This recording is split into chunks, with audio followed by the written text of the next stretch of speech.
දැන් අද කවුරු හරි මෙච්චර ජීවිතේ මෙච්චර කාලයක් බීපු කෙනෙක්, පුතෙක් හරි තාත්තා කෙනෙක් හරි සීයා කෙනෙක් හරි බීජ ගංජා සිගරට් හරි මොනවා හරි බීපු එකක් අද මොකක් හරි පිනක් මතුවෙලා නතර කළා කියන්නකෝ. චෛත්‍යයක් හැදුවට වැඩිය පින් වැඩි. ඒක නතර කරපු එක. ඔයාලා මෙච්චර කාලයක් බීපු පාපයට වැඩිය අද නතර කරපු පින ප්‍රබලයි. මරුණාට පස්සේ නරක තැනක යන්නේ නැහැ.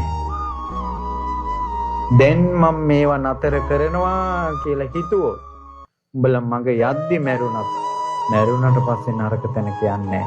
එයා වරදින් අත්මිඳිලායි මැරිලා තියෙන්නේ.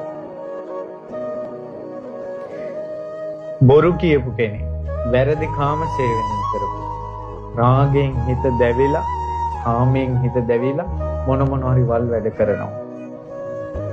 අද මේ ධර්මය අහද්දී හිතෙනවා මගේ ජීවිතේ පිරිසිදු කරගන්න ඕන.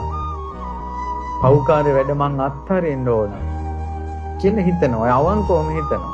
අද පන්සිල් සමාදන් වුණා.